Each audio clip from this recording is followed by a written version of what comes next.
خوش آمدید ناظرین، ہمارے چینل کہانی گھر میں آپ کا دل کی گہرائیوں سے استقبال ہے۔ مہربانی فرما کر ہمارے چینل کو سبسکرائب کریں اور بیل آئیکن ضرور دبائیں تاکہ ہر نئی آنے والی کہانی کا نوٹیفیکیشن آپ تک پر وقت پہنچ سکے۔ شکریہ۔ ایک قدیم اور خوشحال سلطنت تھی جس پر ایک ایسا بادشاہ حکومت کرتا تھا جو اپنی سخاوت اور انصاف کی وجہ سے دور دور تک مشہور تھا، مگر اس کے ساتھ ساتھ اس کی ایک عجیب عادت بھی تھی۔ اسے لوگوں کی عقل اور ذہانت آزمانے کا بے حد شوق تھا۔ وہ دربار میں اکثر ایسی پہیلیاں اور سوالات رکھ دیتا جن میں بڑے بڑے دانا اور عقل مند لوگ بھی الجھ جاتے۔ اسی دربار میں بے شمار خادم موجود تھے، مگر ان سب میں ایک نوکر سب سے زیادہ نمایاں تھا جس کا نام بشیر تھا۔ بشیر ایک غریب گھرانے سے تعلق رکھتا تھا، مگر اس کی آنکھوں میں اعتماد اور باتوں میں گہری سمجھ بوجھ جھلکتی تھی۔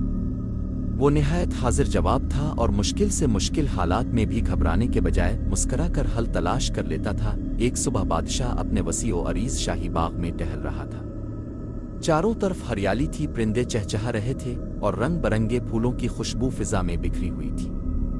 اسی حسین منظر کو دیکھتے ہوئے بادشاہ کے ذہن میں ایک نئی شرارت نے جنم لیا۔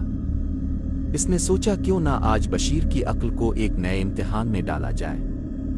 فوراً حکم دیا گیا اور کچھ ہی دیر میں بشیر مؤدبانہ انداز میں حاضر ہو گیا۔ بادشاہ نے گہری نگاہوں سے بشیر کو دیکھا اور سنجیدہ لہجے میں بولا، بشیر، ہم نے سنا ہے تم ہر ناممکن کام کو ممکن بنا دیتے ہو۔ آج ہم تمہیں ایک ایسا حکم دیتے ہیں جس پر تمہاری نوکری ہی نہیں بلکہ تمہاری قسمت کا بھی فیصلہ ہوگا۔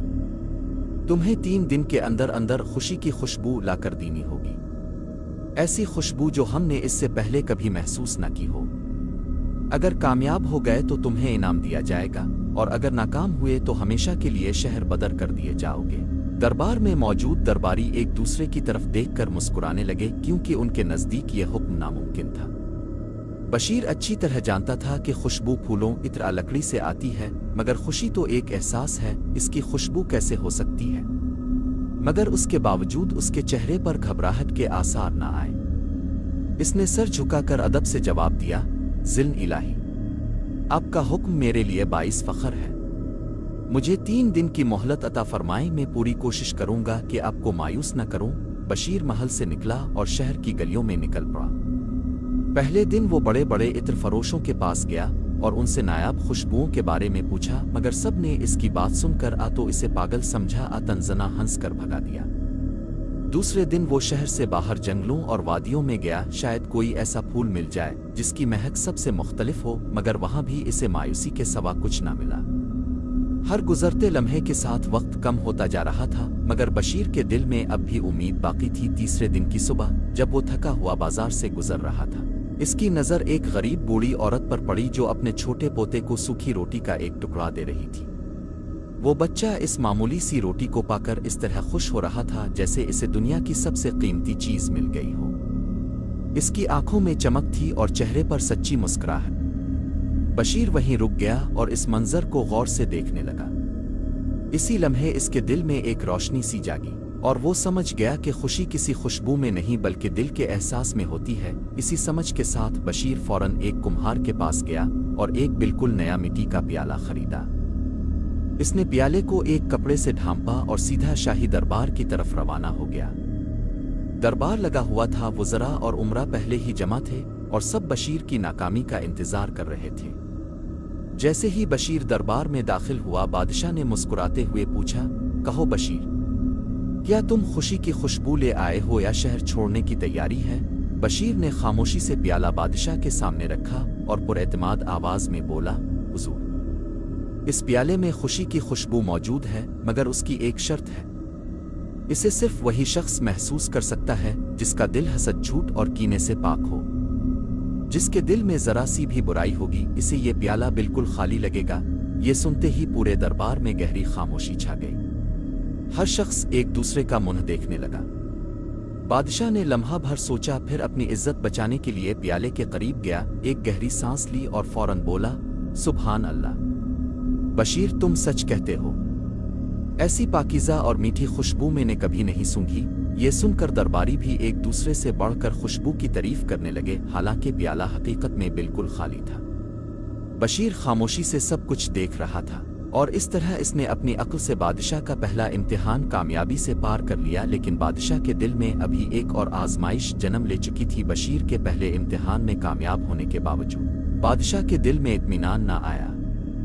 اسے یوں محسوس ہوا جیسے ایک معمولی نوکر نے اس کی عقل پر سبقت لے لی ہو۔ اسی احساس نے بادشاہ کو ایک اور مشکل آزمائش سوچنے پر مجبور کر دیا۔ دربار میں خاموشی چھائی ہوئی تھی جب بادشاہ نے سخت لہجے میں کہا، بشیر، تم نے خوشبو کا امتحان تو پار کر لیا، مگر اب تمہیں ایک اور کٹھن کام دیا جاتا ہے۔ کل صبح تمہیں وہ آواز لا کر دینی ہوگی جسے سن کر غمزدہ دل خوش ہو جائیں اور غصے میں بھرے لوگ ٹھنڈے پڑ جائیں۔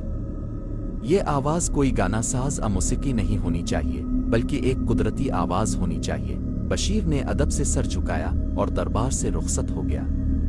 وہ جانتا تھا کہ آواز کو پکڑ کر لانا ناممکن ہے، مگر اس نے ہمت نہ ہاری۔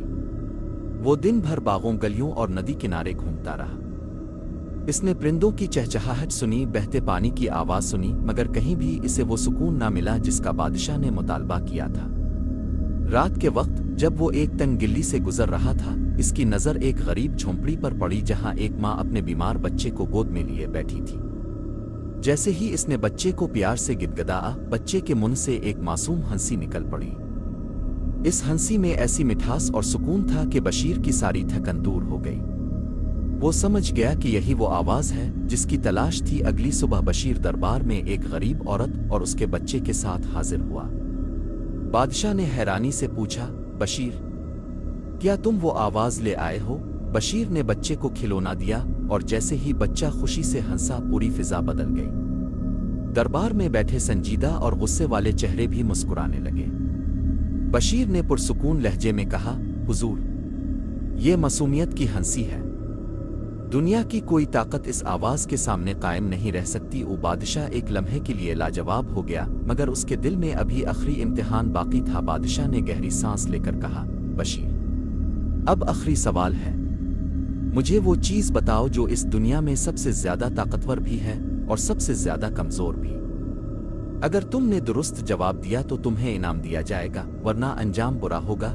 بشیر نے بغیر کسی ہچکچاہٹ کے جواب دیا، حضور، وہ چیز انسان کی زبان ہے۔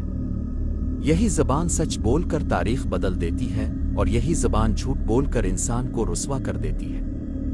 ایک اچھا لفظ ٹوٹے دل جوڑ دیتا ہے، اور ایک تلخ لفظ برسوں کے رشتے توڑ دیتا ہے۔ یہ سن کر دربار میں خاموشی چھا گئی۔ بادشاہ بشیر کی باتوں کی گہرائی سمجھ چکا تھا۔ اس کے دل سے غرور کا بوجھ اتر گیا۔ وہ تخت سے اٹھا، بشیر کے قریب آیا اور کہا، بشیر، آج تم نے صرف میرے سوالوں کے جواب نہیں دیے، بلکہ مجھے زندگی کا سبق سکھا دیا ہے۔ آج سے تم میرے نوکر نہیں بلکہ میرے مشیر ہو۔ دربار تالیوں اور خوشی کے نعروں سے گونج اٹھا۔ یوں ایک غریب نوکر اپنی عقل، سچائی اور حاضر جوابی کے سبب عزت اور مقام حاصل کر گیا۔ اور یہ کہانی ہمیں سکھا گئی کہ اصل طاقت دولت عہدے میں نہیں بلکہ دانائی، سچائی اور اچھے الفاظ میں ہوتی ہے۔ ناظرین، اگر آپ کو یہ کہانی پسند آئی تو براہ کرم اسے لائک کریں، ہمارے چینل کو اور اپنی رائے کا اظہار کمنٹ کے ذریعے ضرور کریں۔ شکریہ۔